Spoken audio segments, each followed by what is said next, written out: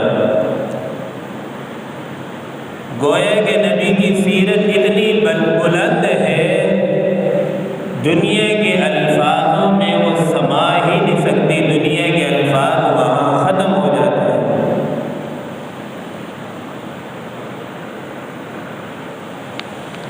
کائنات کے جتنے درخت ہیں انہیں اگر کلمے بنا دیے جائیں اور جتنے سمندر ہیں صحیح بنا دیے جائیں اور سارے دنیا کے مورخ لکھنے بیٹھ جائیں، درخت تو ختم ہو سکتے ہیں، کلمے ختم ہو سکتی ہیں، صحیح ختم ہو سکتی ہے، مورخ تھک سکتے ہیں، لیکن میری نبی کی سیرت ختم نہیں ہو سکتی۔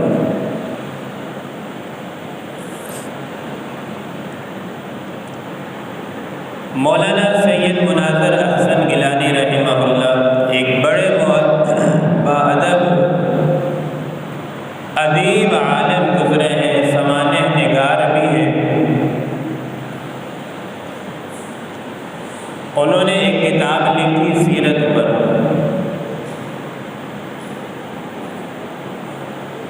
اور انہیں کسی نے اپنے پروگرام میں بلایا کہ بھائی آپ نبی کی سیرت پر ایک رسالہ لکھیں۔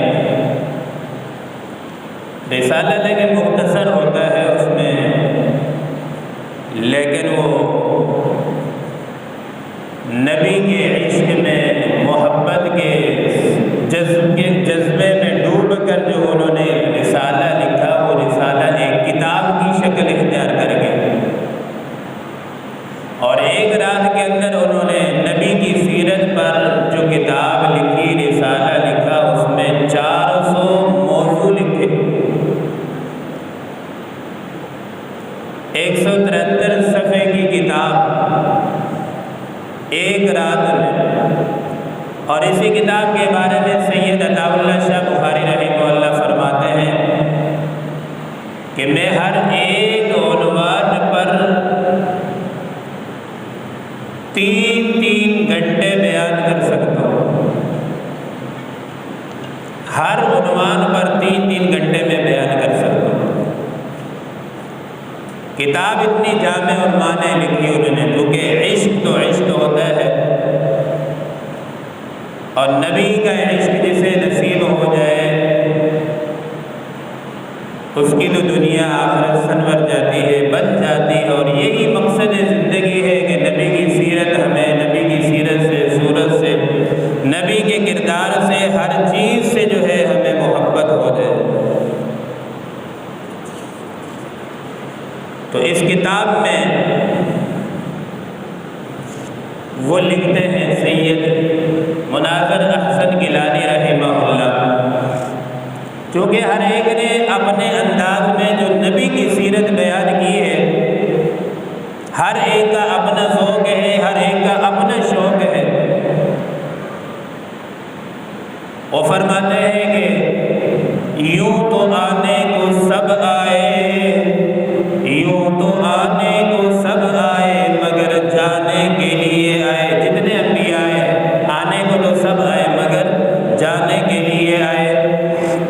مگر مکہ میں ایک محمد عربی صلی اللہ علیہ وسلم ایسا آیا کہ جو آیا تو آتا ہی چلا گیا، چھایا تو چھاتا ہی چلا گیا، بڑا تو بڑھتا ہی چلا گیا، پھیلا تو پھیلتا ہی چلا گیا۔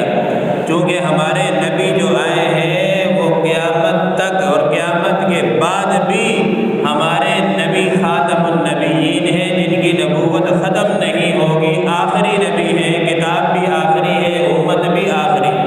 لا نبی بعدی ولا امت بعدی، میرے بعد تو نہ کوئی نبی آ سکتا ہے، نہ ہی کوئی کتاب آ سکتی ہے، نہ ہی کوئی رسول آ سکتا ہے، حضور آخری نبی ہے۔ اور اللہ نے ایسی نبوت عطا کی کہ سب سے بلند اور سب سے اعلیٰ عرفہ، گویا کہ یوں کہوں اللہ تعالیٰ نے جتنے 1.25 لاکھ پیغمبروں کو جو صفات، کمالات، حسن و جمال عطا فرمائے، اگر انہیں ایک گلدستے کی صورت میں پرویا جائے، گلدستہ بنایا جائے، سارے انبیاء کی صفات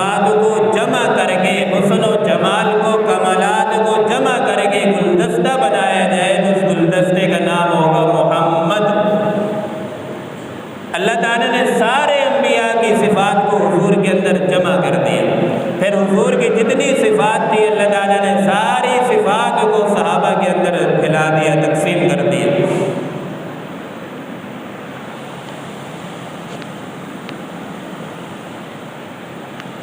شیخ العربی والعجم سید حسین احمد مدنی رحمہ اللہ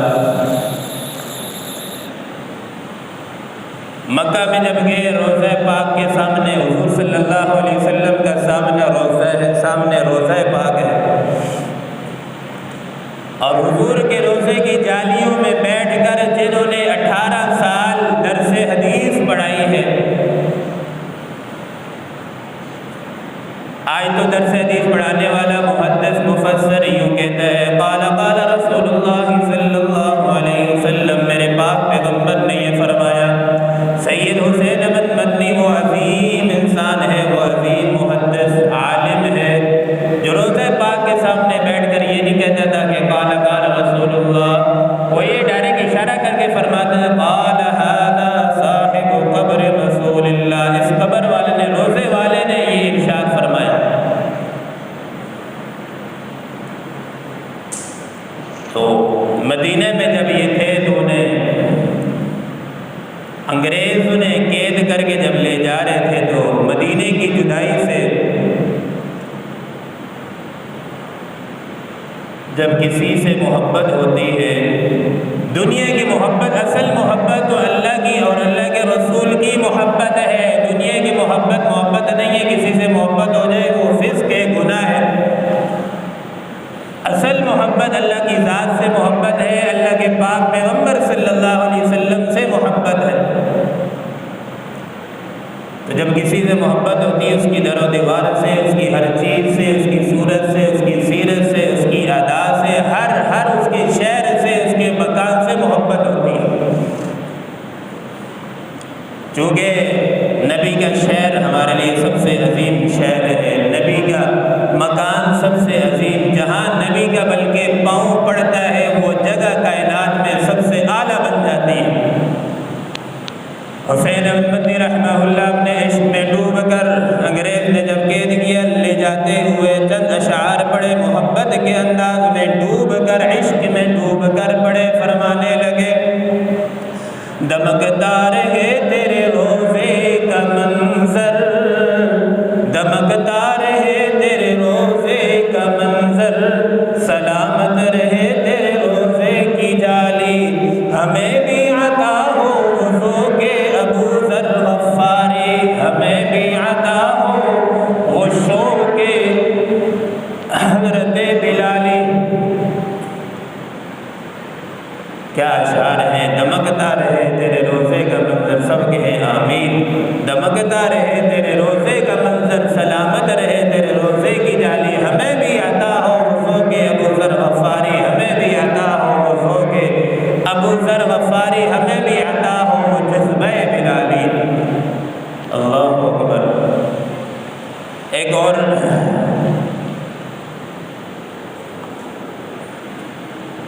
حضرت مولانا ظفر علی خان مرحوم رحمہ اللہ،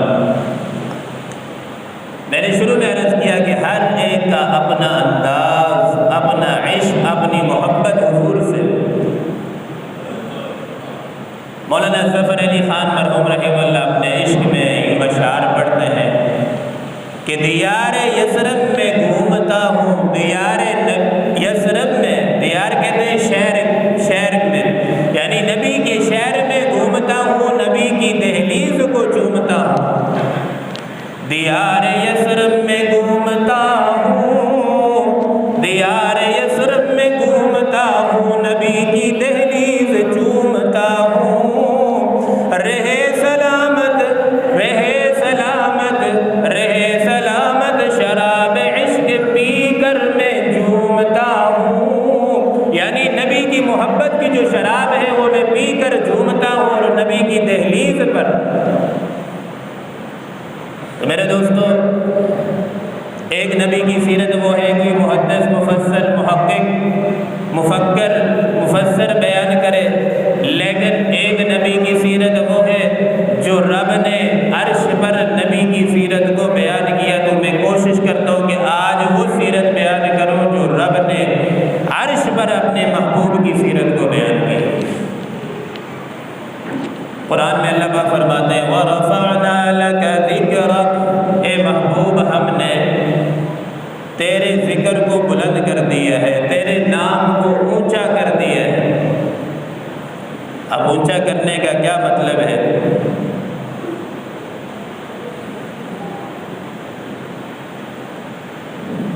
یہ مطلب نہیں کہ نبی کی نام کا اعلان اسپیکر میں کر دیا بس یہ نام اونچا ہو گیا۔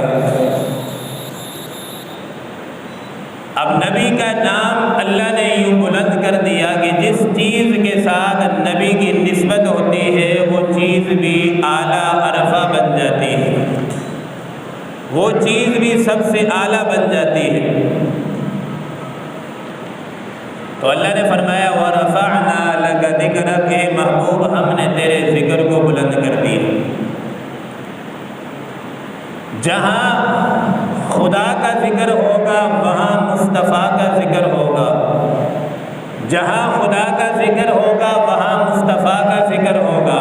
اگر شمال میں خدا کا تذکرہ ہے تو مصطفیٰ کا بھی تذکرہ ہوگا، جنوب میں اگر خدا کا تذکرہ ہے تو مصطفیٰ کا بھی تذکرہ ہوگا، مشرق میں خدا کا تذکرہ ہوگا تو مصطفیٰ کا بھی تذکرہ ہوگا، جنوب میں اگر خدا کا تذکرہ ہے تو مصطفیٰ کا بھی تذکرہ ہوگا۔ یہ اس کا مطلب ہے وَرَفَعْنَا لَكَ ذِكْرَكَ۔ اگر کائنات کی ذرے ذرے میں خدا کا تذکرہ ہے تو مصطفیٰ کا بھی تذکرہ ہے۔ اذانوں میں اگر حضور اذانوں میں اگر خدا کا تذکرہ ہوگا تو مصطفیٰ کا بھی ہوگا، نماز میں اگر خدا کا تذکرہ ہوگا تو مصطفیٰ کا بھی ہوگا۔ گویا کہ اللہ تعالیٰ نے فرما دیا کہ میں رب العالمین ہوں، محمد رسول اللہ صلی اللہ علیہ وسلم رحمت للعالمین ہے۔ وَرَفَعْنَا لَكَ ذِكْرَكَ، محبوب ہم نے آپ کے ذکر کو بلند کر دیا۔ بلند کرنے کا مطلب یہ ہے کہ اے مصطفیٰ خدائی مجھ پر ختم ہے، مصطفیٰ مصطفی تجھ پر ختم ہے۔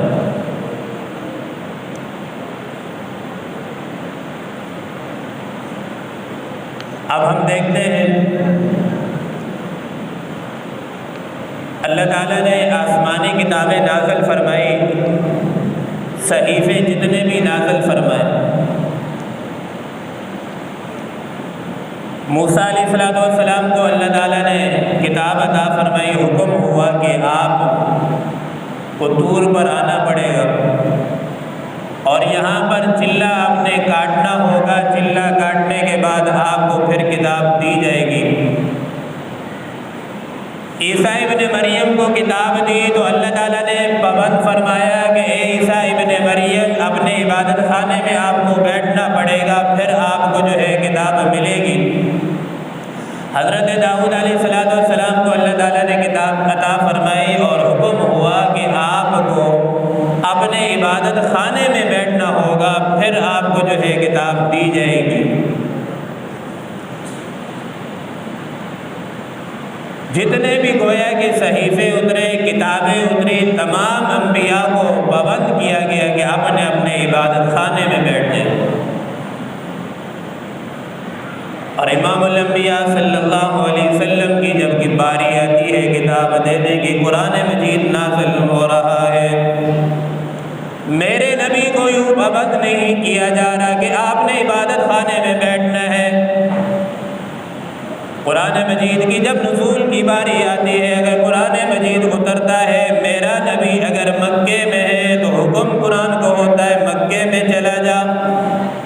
میرا نبی اگر مکے کی گلیوں میں ہے تو اللہ تعالیٰ قرآن کو بھی مکے کی گلیوں میں بھیج دیتا ہے۔ میرا نبی اگر حنین میں ہے، قرآن بھی اللہ تعالیٰ حنین میں بھیج دیتا ہے۔ میرا نبی اگر بدر میں ہے تو اللہ تعالیٰ قرآن مجید کو بھی بدر میں اتار دیتا ہے۔ میرا نبی جنگ یرموک میں ہے تو قرآن کو بھی اللہ تعالیٰ جنگ یرموک میں بھیج دیتا ہے۔ یہ ہے ہمارے نبی کی شان۔ میرا نبی اگر احد پہاڑ پر ہے تو حکم قرآن کو ہوتا ہے کہ احد پہاڑ میں چلا جا۔ گویا کہ جہاں میرا نبی ہے اللہ تعالیٰ قرآن کو وہیں بھیج دیتا ہے، حتیٰ کہ میرا نبی اگر اماں عائشہ کے بستر پر ہے تو قرآن بھی عائشہ کے بستر پر اللہ پاک بھیج دیتا ہے۔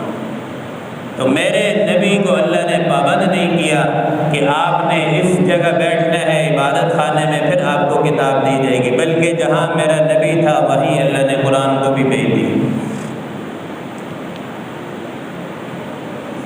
اب مکہ تو مکہ ہے، حضور کے آنے سے پہلے بھی مکہ تھا، مدینہ تو مدینہ میرے نبی کے آنے سے بھی پہلے بھی مدینہ تھا،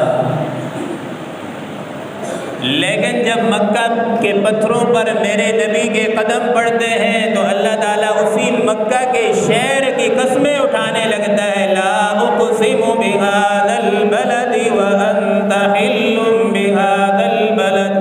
گویا کہ میرا نبی مکے میں آیا تو مکے میں آنے کی وجہ سے مکے کی عظمت کو اللہ تعالیٰ نے بڑھا دیا، اور میرا نبی اگر مدینہ شہر میں آیا تو مدینہ شہر کی عظمت اللہ تعالیٰ نے نبی کی وجہ سے عظمت کو بھی بلند کر دی۔ جس جگہ پر میرے نبی کا مبارک قدم پڑتا ہے تو وہ جگہ جو ہے دنیا میں سب سے اعلیٰ اور عرفہ ہو جاتی ہے۔ اب اس نبی کی جو سیرت ہے،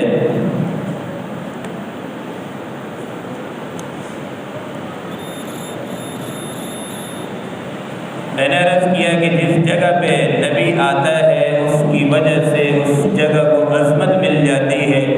جس انسان کی نبی کے ساتھ نسبت ہو جائے وہ انسان بھی بدل جاتا ہے۔ یہ نبی اللہ تعالیٰ نے ہمیں دیا کیوں ہے؟ بات کو میں سمیٹ رہا ہوں، وقت پورا ہو گیا۔ ہمارے نبی کے آنے کی خوشی ہر مسلمان نہیں، ہر کافر کو، اپنوں کو، غیروں کو، سب کو ہوئی۔ خوشی منانے میں ابو لہب بھی شامل، ابو جہل، سارے سب سے پہلے تمہیں نظر آئیں گے۔ اصل جو مسئلہ ہے نبی کی میلاد منانے کا نہیں ہے، اصل جو مسئلہ ہے نبی کی سیرت کو منانے کا ہے، نبی کی سیرت کو اپنانے کا ہے۔ میلاد منانے والے کامیاب نہیں ہو سکتے جب تک کہ میلاد منانے والے کو منوا نہ لیں، مان نہ لیں، اس کی سیرت کو اپنا لیں۔ اور پھر عجیب بات ہے، دجال میڈیا کا زمانہ ہے، کچھ جاہل یوں دلیل دیتے ہیں کہ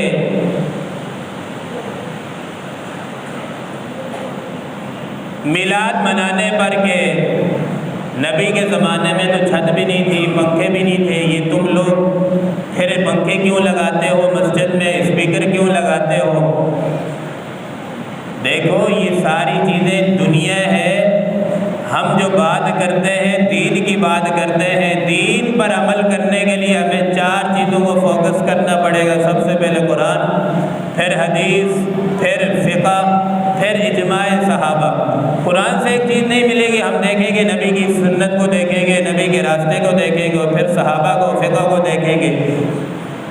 تو یہی میلاد حضور صلی اللہ علیہ وسلم کی مبارک زندگی میں 23 مرتبہ آیا۔ حضور صلی اللہ علیہ وسلم نے کبھی جلوس نہیں نکالا، کبھی روڑوں کو بلاغ نہیں کیا۔ آج یقین کریں 12 ربیع الاول جب آتا ہے بدعات و خرافات اتنی ہو جاتی ہیں، لوگوں کا چلنا محال مشکل ہو جاتا ہے۔ بھائی یہ دین تھوڑی ہے، دین تو مسجدوں میں بیٹھ کر اللہ اللہ کرنے کا نام ہے، روڑ بلاغ کرنے کا، بند کرنے کا، یہ دین نام تھوڑی ہے۔